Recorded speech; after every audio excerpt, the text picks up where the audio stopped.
शंकराचार्य अविमुक्तेश्वरानंद सरस्वती के खिलाफ दर्ज यौन उत्पीड़न मामले में एक नया मोड़ सामने आया है। राजनीतिक बयानबाजी और सियासी दबाव के बीच हरदोई के निवासी रमाशंकर ने दावा किया है कि उन्हें इस मामले में झूठा आरोप लगवाने की साजिश की गई। रमाशंकर, जो वर्तमान में शाहजहांपुर में रह रहे हैं, उन्होंने आरोप लगाया कि आशुतोष ब्रह्मचारी ने उन्हें लालच देकर अपनी 3 बेटियों की ओर से शंकराचार्य पर यौन उत्पीड़न का आरोप लगाने का दबाव डाला था।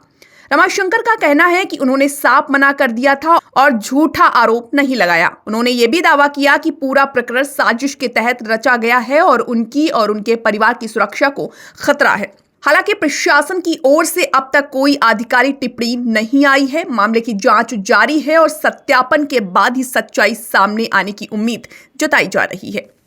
का जो प्रकरण चल रहा है, पहली बात उसमें आपको बता दें कि इस प्रकरण से मेरा कोई मतलब नहीं था और 18 तारीख को जो हमारे पास में जो थे कुछ लोग आए थे, 3 लोग थे, तो उन्होंने हमसे कहा कि आप पत्रकार हैं और डंडी स्वामी के बेटे हैं, एक छोटा सा आपसे काम है, आप अगर मेरा सहयोग करेंगे तो हम आपकी अच्छी खासी मदद करेंगे। तो हमने कहा किस चीज़ की कहने लगे, हम आप पैसों से हर तरीके से हम आपकी मदद करेंगे, आप अगर मेरा ये काम हो जाएगा आपसे।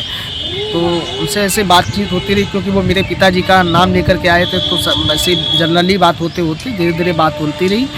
तो फिर उन्होंने कहा कि हम आपकी बात कराते हैं भैया से। तो हमने कहा बात करा दीजिए, कौन है। तो उन्होंने मेरी बात कराई। तो जो बात उन्होंने कराई तो उधर से फ़ोन आया कि बोलने वाला ने बोला कि मैं आशुतोष पांडे बोल रहा हूँ।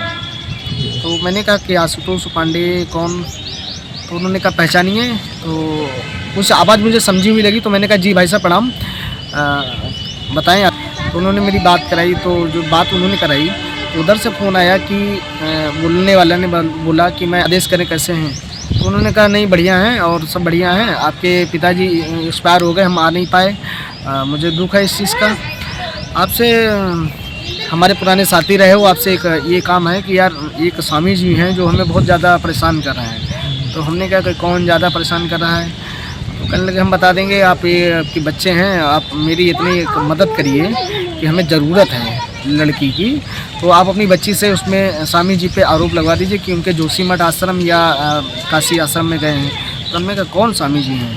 तो बोले स्वामी अविमुक्तेश्वरानंद। तो हमने कहा ये मामला बहुत बड़ा है, हम ऐसे और फिर कैसे आरोप लगा सकते हैं। और फिर हमारी बच्ची माइनर हैं, छोटी छोटी बच्ची हैं, हम कैसे आरोप लगा सकते हैं। आप कैसे सोच सकते हैं कि पिता इतना बड़ा गंभीर आरोप अपनी बच्चियों को लेकर के किसी संत पे लगाए। क्योंकि हम भी डंडी सन्यासी परिवार से रहे हैं, तो हमें तो ऐसा नहीं लगता कि हम किसी पे ऐसे व्यक्ति पे आरोप लगाना उचित समझेंगे। तो मैंने उनसे मना कर दिया। तो उन्होंने कहा ठीक है कि मेरे पास तमाम रास्ते खुले हैं और भी ऑप्शन हैं, आप अपना ध्यान रखिएगा। ये बात हुई थी। उसके बाद हम काशी जी पहुँचे और हमने अपनी बात को वहाँ के शंकराचार्य जो हैं अविमुक्तेश्वरानंद पूजनी, तो उनके समक्ष हमने उनको लिखित में अपना बयान जो था वो सौंप दिया। और चूँकि मुझे भी जान का खतरा बना हुआ है, लिहाजा क्योंकि अभी हम जो वकील साहब हैं उनको और कचहरी को पूरी बनारस को उड़ाने की धमकी भी दी गई है। तो इससे मुझे भी भय लग रहा है कि मेरे साथ भी अनहोनी हो सकती है। तो ये माननीय न्यायालय का विषय है, वो उस पर जांच कर रहा है।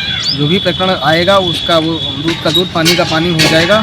उस पर जांच चल रही है विधिवत, और जो जांचें होनी चाहिए वो जांचें चल रही हैं। उस पर हमारा कहने का कोई विषय नहीं। लेकिन जिस तरीके से इस मामले में हमें घसीटा जा रहा था, मैंने उसको अपने शिकायती पत्र जो था, जो हमारे साथ घटनाक्रम हुआ, उसको मैंने सौंप दिया है अविमुक्तेश्वरानंद को। और मुझे जान का खतरा भी है, क्योंकि अभी वकील साहब को भी और कचहरी को जब बम से उड़ाने की धमकी दी जा सकती है, तो मैं छोटा आदमी हूँ, मुझे भी जान का खतरा बना।